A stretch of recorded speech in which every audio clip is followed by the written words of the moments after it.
Bonsoir, bienvenue dans le Seigneur.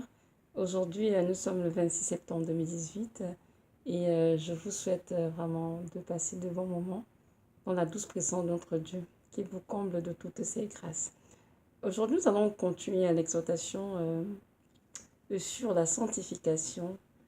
Donc aujourd'hui, je veux parler de la sanctification et de l'emploi. Donc mon titre est intitulé Ta sanctification et ton emploi.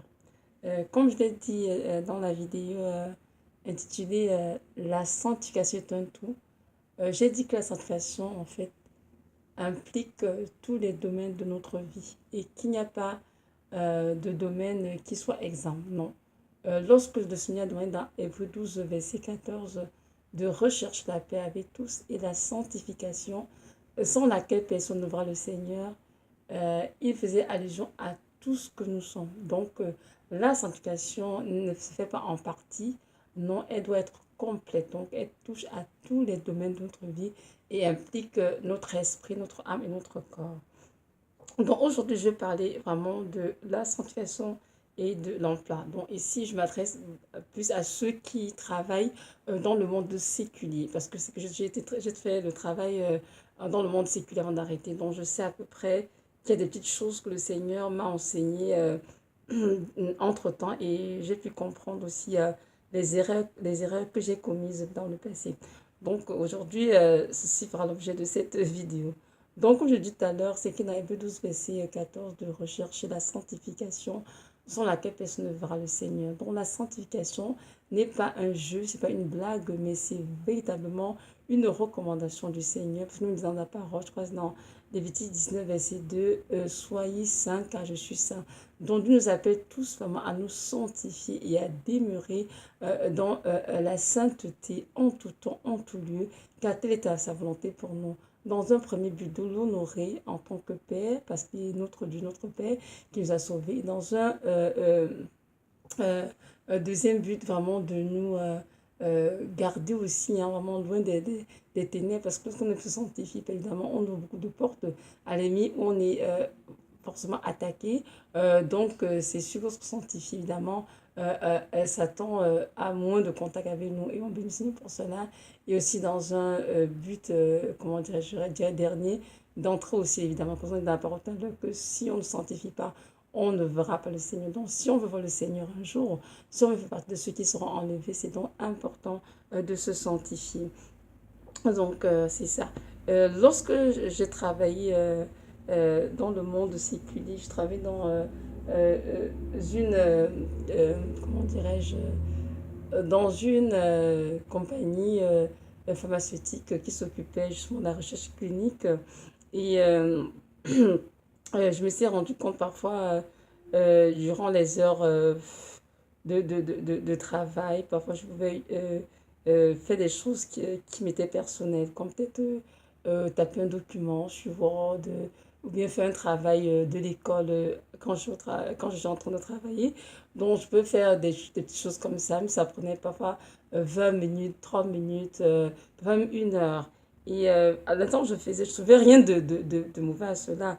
Mais durant ma marche le Seigneur, Dieu m'a vraiment fait comprendre que ça, c'était comme un manque d'intégrité, dans ce sens que nous devons utiliser le temps avec pour faire notre travail, pour occuper nos tâches, tel que cela était hors de votre employeur. Donc, nous ne devons pas utiliser ce temps pour faire des choses qui nous sont personnelles. Ça, ce n'est pas du tout correct dans le Seigneur. Et nous devons arrêter cela. Donc, si tu travailles dans un bureau, je sais pas, peu importe où tu travailles, il faut que tu comprennes que le temps alloué pour accomplir tes tâches au travail doit être un temps vraiment pour travailler, pour ton employeur, et non pour faire des choses qui te sont personnelles, à moins que tu aies demandé la permission et qu'on t'en l'ait accordé, là, tu as le droit de le faire. Mais si c'est vraiment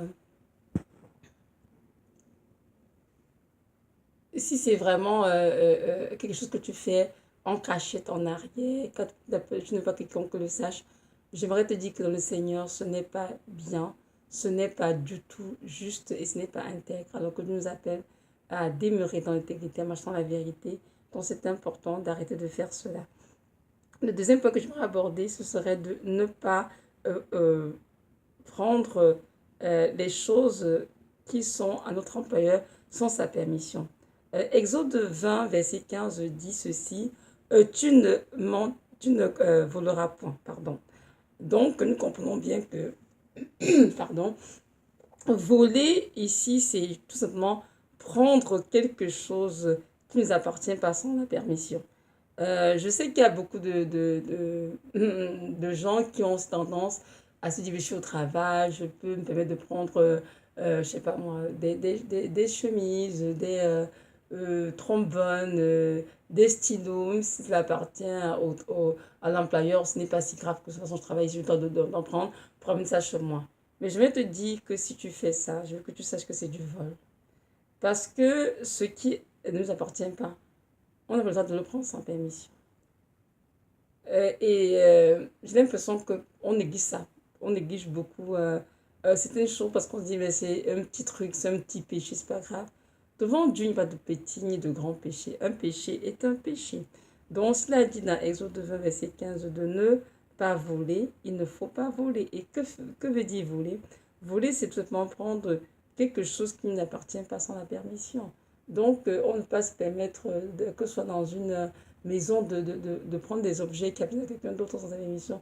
Et c'est important de demander la permission. Mais ce que j'ai constaté, c'est qu'il y a même beaucoup de gens qui travaillent tout de bureau et ces personnes commandent les effets scolaires de leurs enfants et elles incluent ça dans les fournitures de bureau. Ces personnes essaient de faire beaucoup de magouilles pour amener dans leur maison beaucoup de choses qui viennent du bureau pour utiliser chez eux. Mais elles facturent ça dans les fournitures de bureau. Ça aussi, c'est un manque d'intégrité dans le Seigneur. Et même si ton employeur ne te voit pas, je veux que tu saches que Dieu te voit. Et à la fin des temps, tout ça va compter dans ta vie. Donc, si c'est quelque chose que tu faisais avant, tu crois que c'était pas mauvais, j'aimerais aujourd'hui te dire que c'est pas du tout le Seigneur. C'est mauvais, c'est un péché, c'est du vol. Et que c'est important que tu arrêtes de faire cela. Ne prends plus les outils qui sont dans ton bureau pour les ramener chez toi, pour les utiliser à tes fins personnelles. Si tu as besoin de quelque chose, tu peux demander à ton employeur. Si maintenant il donne la permission, il te l'accorde, que Dieu soit béni, tu peux prendre ça et retourner chez toi avec. Mais se mettre à prendre des choses en cachette, des stylos, des crayons, peu importe, le matériel de développement pour ramener cela à la maison à des fins personnelles, ça c'est du vol dans le Seigneur. Et je peux vous dire que Satan, il ne blague pas. N'oublions pas que c'est l'accusateur des âmes. Il est constamment en train de chercher ça qu'on a nous accusons de perdre. Donc c'est important aussi d'arrêter de faire cela. C'est une activité à laquelle tu te donnais. J'aimerais aussi parler des activités qui sont organisées dans le cadre du bureau. Nous savons que beaucoup de gens travaillent et très souvent, lors des fêtes mondaines, hein, il y a parfois des soirées qui sont organisées, des petites activités pour souligner ces fêtes-là. Et ceci est important que tu comprennes qu'en tant qu'enfant de Dieu, qui évidemment se sanctifie en vue de voir le Seigneur, tu ne peux pas prendre part aux activités de ton bureau qui ne glorifient le Seigneur. Je n'ai pas dit de ne pas prendre part aux activités organisées dans le bureau aucunement. Si ce qui est le bureau est correct, le Seigneur approuve cela, on peut y prendre part et même prier pour que l'évangile soit apporté. Mais ce sont des choses que nous savons très bien que Jésus-Christ n'aime pas. C'est important de ne pas y prendre part. Par exemple, les fêtes d'Halloween. Je sais qu'en Europe, en Amérique, c'est très très souligné. Et évidemment, lorsqu'on est dans ces bureaux-là, il y a la décoration, il y a plein de choses qui se passent. Mais c'est important de dire non, un non catégorique à cela parce que Halloween est une fête qui glorifie Satan. Il y a également des soirées pour s'amuser, où il y a de la boisson, il y a du vin, il y a vraiment comme la débauche, quoi, que souvent les gens sont gagnés dans le bureau parce qu'ils veulent s'amuser, détendre entre collègues. Ça, c'est important de faire attention à cela parce que Dieu nous a appelés à vivre une vie de débauche avec dans Éphésiens, c'est de ne pas nous enivrer de vin, car c'est la débauche, mais au contraire d'être rempli du Saint-Esprit, car tel l'amour du Seigneur à notre égard. Donc, un enfant de Dieu, même si tu travailles dans un bureau, que ce soit dans une compagnie privée, que ce soit au niveau du gouvernement ou peu importe ailleurs, c'est important que tu t'assures que tu ne prends pas part à toutes ces choses parce que ces choses vont te souiller, t'entacher et t'empêcher d'entrer dans le royaume de Dieu. Donc, si tu n'es pas à ces activités, c'est important que tu te repentes. Pourquoi? Parce que c'est écrit dans Éphésiens 5, 11, de ne point prendre, je vais même leur lire le texte, hein. Éphésiens 5, verset 11 dit ceci, je vais lire, pour que ce soit plus clair pour tout le monde. Donc, voilà, je vais lire. Verset 11 dit ceci, ne participez pas aux œuvres stériles des ténèbres, mais au contraire, condamnez-les. Donc, on comprend bien que ce que nous condamnons, nous ne pouvons pas y prendre part. C'est sûr que c'est dommage de voir des chrétiens qui vont condamner des choses à la maison ou dans l'église, mais lorsqu'ils sont dehors, avec les païens ou bien avec des collègues ou bien le tonnerre du monde, ils vont prendre part à ces activités secrètes. Mais je veux que tout le monde sache qu'il n'y a rien de caché ne te découvert. Car même si les hommes ne te voient pas, Dieu te voit de son trône parce que rien ne lui est inconnu. Et à la fin des temps, ce sont ces activités auxquelles tu t'es donné qui vont te juger. Donc c'est important que tu te repentes si tu n'y prenais pas et d'arrêter de faire toutes ces choses. L'autre point que j'aimerais aborder, c'était de ne pas participer aux plaisanteries, aux blagues qui sont parfois l'objet des conversations des collègues. Pour votre travail, je sais très bien qu'il y a parfois des personnes, lorsqu'elles savent que toi tu es chrétien, mais tu es chrétienne, ils vont faire tout ce qu'il y a à leur pouvoir comment dirais-je, comme un peu te frustrer. Elles vont se mettre à... Elles vont débiter parfois des plaisanteries, des blagues, des paroles grossières, juste dans le but de nous froisser, pour dire, ben, nous, on ne croit pas en Dieu, ton Jésus n'existe pas, donc euh, on se frotte toutes ces paroles, en fait, dans le but de te faire comprendre que ben, ce Dieu que tu sais, il ne vaut rien à leurs yeux. Et je pense il faut parfois des manières subtiles de telle sorte que on ne réalise pas en fait qu'ils sont en train de faire des blagues pour déshonorer le Seigneur. Je veux aussi t'encourager à ne pas prendre part à ces blagues honteuses, vraiment qui ne glorifient en rien notre Seigneur Jésus de Nazareth. Nous devons comprendre qu'en tant que chrétiens, nous devons prendre position pour le Seigneur partout où nous allons. Et c'est important de ne pas irriter le Saint-Esprit en nous en prenant part aux blagues des uns des autres. Et parfois, même ces blagues ne concernent pas seulement le fait d'être chrétien, de continuer le Seigneur, aussi des blagues qui sont souvent de mauvais goût. Parfois, on se met à faire des blagues sur un collègue, sur une collègue, on lance des paroles grossières, on dit n'importe quoi, et on se met à rigoler. Et là, tout le monde se met à rire. Et parfois aussi, sans se rendre compte vraiment de Dieu, on commence aussi à rigoler, on prend part à ce genre de choses, alors que ce sont des choses qui attristent fortement le Saint-Esprit. Donc, on comprend que notre Dieu nous appelle à avoir du respect pour tout le monde. Peu importe son âge, sa race, sa nationalité, c'est pas ça qui compte. C'est vraiment de comprendre que c'est un être humain créé à l'image de Dieu. Même si cet être humain n'est pas encore sauvé, c'est important de lui donner le respect qui lui est dû. Donc, il ne faut pas prendre part aux blagues organisées par des collègues. Nous allons lire ensemble Éphésiens 5, versets 4 à 5. Donc, Éphésiens 5, 4 à 5 dit ceci.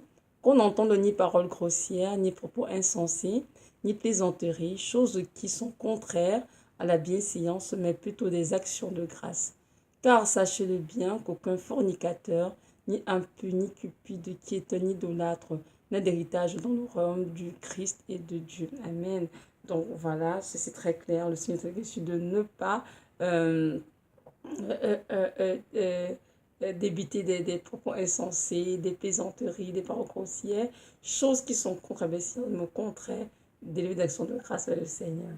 Donc, c'est vraiment à partir d'aujourd'hui, j'aimerais que tu prennes conscience que ces choses que tu fais, peut-être naïvement, irritent beaucoup le Seigneur et attristent beaucoup le Saint-Esprit. Donc, c'est important de te repentir, d'arrêter de faire cela. Autrement, cela pourrait entacher ta robe de noces. Et alors que le Seigneur veut que tu sois prêt lorsqu'il reviendra, que tu sois dans une robe d'un blanc pur, éclatant, lors de sa venue. Donc, c'est ça. L'autre point que je voulais bien toucher, c'est le point d'éviter de mentir lorsqu'on est au travail. Je sais que lorsque j'allais au passé, parfois, j'arrivais en retard au travail. Et lorsque mon employeur me demandait, par exemple, pourquoi est-ce que tu es en retard ce matin, Evelyne? Au lieu d'être honnête et lui dire que je me suis levée en retard, ou bien que je me suis préparée, je n'étais pas à temps, j'étais raté mon bus, tout cela, je ne dis pas ça. Je vais dire, ben non, c'est qu'aujourd'hui le trafic était vraiment trop dense dans les bus, c'était pas évident. Et je l'ai fait pas mal de fois. Et avec du recul, il m'a dit, mais non, ça c'est du mensonge. Et j'ai dit, mais tiens, c'est vrai, c'est du mensonge. Parce qu'en fait, très souvent, vous savez, on a été dans le système religieux où on a tendance à amoindrir le péché, hein. On va te dire, oh, c'est un petit péché. Si on dit que c'est la mentir, c'est un petit mensonge. Et puis d'autres, oh, elle a tué, oh, mais c'est un grand péché qu'elle a commis. En fait, ça n'a rien à voir. Le péché, c'est le péché devant le Seigneur. Donc, peu importe ce que l'on fait, qu'il soit petit ou grand, c'est un péché, point, c'est tout. Donc j'ai reconnu que ça c'était du mensonge parce qu'en principe, de mieux, je dis la vérité, je suis en retard au travail parce que je me suis levée en retard. Et voilà, j'ai raté mes bus et j'ai raté le métro et puis voilà, je suis arrivée en retard. Tout simplement, c'est ça la vérité dans le Seigneur. Et je sais que beaucoup d'entre nous l'ont fait, le font encore, mais ces personnes ne savent pas que c'est péché devant le Seigneur. Et c'est important vraiment de ne pas donner l'occasion à Satan de médire sur nous, nous inclinons le Père. Donc c'est important que si tu fais ce genre de choses, d'arrêter dès aujourd'hui, de te repentir et de ne plus recommencer. Si tu es en retard, c'est mieux de donner la vraie raison à ton employeur. Si c'est parce que tu étais malade, dis la vérité. Parce que tu t'es en retard, dis la vérité. Si c'était parce que, en tout cas, peu importe la raison, dis toujours la vérité, c'est mieux. Car n'oublions surtout pas que ce n'est pas l'emploi que nous devons craindre, hein, mais c'est bien plus notre Dieu tout-puissant qui nous a aimés, qui nous a sauvés, au bout de sa propre vie et à qui nous devons rendre compte le jour du jugement. Donc, ce n'est pas aux employeurs qu'on rend compte, mais c'est bien plus à ce Dieu. Donc, ce qu'il dit dans la parole, de ne pas craindre l'homme qui peut tuer l'âme et rien de plus, mais de craindre plutôt ce Dieu qui a là le pouvoir non seulement de tuer l'âme, mais de l'envoyer en enfer ou bien au ciel. Donc, c'est important de considérer cela et de toujours réaliser que tout ce que nous faisons dans nos vies, que ce soit dans le métro, qu'on va au travail, que ce soit au travail, que ce soit à la maison, que ce soit au parc, que ce soit à l'église, peu importe se trouver tout, la caméra de Dieu est constamment sur nous pour prendre en note nos bonnes actions, mais aussi nos mauvaises actions, mais pas dans le but de nous condamner évidemment, dans le but de nous dire, mon enfant, arrête de faire ça, car c'est acte de péché, acte de Seigneur, et ce que c'est péché le Seigneur. Donc c'est à toi de réaliser que oui, c'est vrai, Seigneur, j'ai menti, et donc là, à mon employeur, et je ne veux plus mentir, Seigneur, je veux vraiment marcher dans tes voies, hein. C'est qui dans Exode 20, verset 16, tu ne mentiras point. Donc, c'est clair que qu'il ne faut pas mentir. Il faut vraiment fuir le mensonge parce que le père du mensonge, c'est Satan. Et lorsqu'on se met à pratiquer le mensonge, que ce soit de manière expressive ou bien subtile, on est quand même dans le mensonge. Et ces choses ne glorifient pas le Seigneur, mais plutôt Satan qui est le père du mensonge. Donc, c'est à peu près ça que je vais partager aujourd'hui. C'est celui qui a d'autres cas de figure, hein. Je ne vais pas tout citer, mais j'essaie de dire ce que le Saint-Esprit a mis sur mon cœur avec, comment dirais, mon expérience personnelle à moi. C'est ça que je vais partager pour aider quelques frères et sœurs dans la foi à vraiment se sanctifier et de veiller aussi à sentir lorsqu'ils sont dans leur travail. J'ai écouté, je pense qu'il y a 3 années en arrière de cela, un témoignage sur une visite en enfer et c'était une jeune fille, elle était africaine, si je ne me trompe pas, et elle a trouvé des gens en enfer et elle voyait ces gens qui étaient percés avec des petites aiguilles un peu comme partout, plein d'aiguilles, et elle disait qu'elle était sous le choc, elle dit mais Seigneur, mais qu'est-ce que cette personne a, elle, qu'est-ce qu'elle a fait? Pourquoi est-ce qu'elle a autant d'aiguilles sur elle, partout? C'est quoi, Seigneur? Et Seigneur a répondu, parce que c'est ce que tu vois, lorsqu'elle était sur terre, elle travaillait sur un couturier. Et elle a pris beaucoup de paquets d'aiguilles qui ne lui appartenaient pas. Elle est retournée chez elle pour utiliser ça à ses fins personnelles. Et malheureusement, elle est morte sans se repentir. Et elle s'est retrouvée en enfer. Et c'est ainsi son châtiment.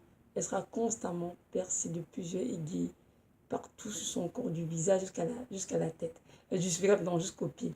Et je vous assure que j'étais tellement sous le choc. Voyez-vous, on vous a dit que mais une aiguille, c'est quoi? C'est quoi un paquet d'aiguilles? Ça vaut rien, ça coûte rien. Oui, ça vaut rien pour nous, c'est de notre point de vue à nous. Mais notre Dieu nous a dit clairement de ne pas voler, de ne pas prendre ce qui est autrui sans sa permission. Donc, si on le fait, on est en train de voler. Donc, ça, c'est un petit témoignage pour nous dire que ce que je viens d'enseigner est très important, de ne pas négliger cela, mais de bien comprendre que nos œuvres vont nous suivre dans l'éternité. Alors, c'est mieux de se repentir maintenant, de nous laver dans le sang de l'agneau afin d'être trouvés sans tache ni ride lorsque notre Seigneur reviendra. Surtout que nous savons tous que sur la fin des temps, notre Dieu revient bientôt et c'est important que nous soyons prêts. Vraiment, c'est très important. Le Seigneur me fait comprendre dans plusieurs de mes rêves qu'il y en a beaucoup qui ne sont pas prêts. Beaucoup de chrétiens qui ont l'église, beaucoup de chrétiens qui sont sûrs qu'ils seront prêts en enlèvement. Mais malheureusement, beaucoup de chrétiens ne seront pas prêts en enlèvement parce que beaucoup ont vécu des vies qui n'ont pas du tout goûté le Seigneur. Ils vont devoir passer par la tribulation pour être purifiés dans le feu que le Seigneur fait venir sur terre. Donc, j'aimerais vraiment, nous encourager à reconsidérer vraiment nos voies et de veiller à ce que qu'il n'y ait rien d'abominable dans nos vies qui irrite le Seigneur. Et c'est encore le temps de se repentir, d'aller à lui avec des cœurs humbles, des cœurs vraiment sincères, de dire Seigneur, voilà, j'ai un problème avec le mensonge, un problème avec, je sais pas moi, le vol, avec la télévision, avec des films obscènes, peu importe ce que c'est. C'est le temps d'aller devant lui, de dire Seigneur, aide-moi. J'ai besoin de ton aide pour en être délivré. Et notre Dieu qui désire que tu sois délivré va certainement te l'accorder si tu es sincère. Donc, ce temps de du monde, hein, vraiment de t'attacher plus que jamais à Jésus-Christ de Nazareth, parce qu'il est le seul qui peut te sauver et te préparer une place pour l'éternité. Donc, je vous encourage vraiment à revoir toute notre vie, à nous remettre en question et de laisser notre Dieu nettoyer tout ce qu'il est nettoyé pour que nous soyons prêts pour son avènement. Maintenant, si toi qui m'écoutes, tu ne connais pas encore le Seigneur de Nazareth, j'aimerais te dire que ce Dieu est le Dieu tout-puissant, l'unique, le véritable, le Messie qui est d'une vierge et qui a donné sa vie pour toi à la croix de Golgotha. Donc, je t'encourage vraiment à l'invoquer, à lui demander s'il est le vrai, le véritable Dieu. Il va se révéler à toi. Et ainsi, tu pourras lui donner ta vie et vraiment le suivre toute ta vie. Parce qu'il n'y a que lui qui peut te donner une espérance véritable. Tous les autres dieux que tu connais ici ne sont que des faux dieux, ne sont que des idoles. Mais le seul Dieu qui était crucifié à la croix pour toi, c'est Jésus-Christ de Nazareth. Donc je t'encourage aujourd'hui à te repentir de tes péchés et vraiment à l'accepter dans ton cœur comme ton sauveur, ton Seigneur. Ainsi, il t'aidera à entrer dans ta destinée et aussi à te préparer pour être prêt pour son retour. Donc voilà. Soyez richement bénis, que le Dieu de gloire vous donne à tous, et à moi aussi d'ailleurs, la grâce de nous sanctifier vraiment en profondeur et de trouver prêt lorsqu'il reviendra. Amen.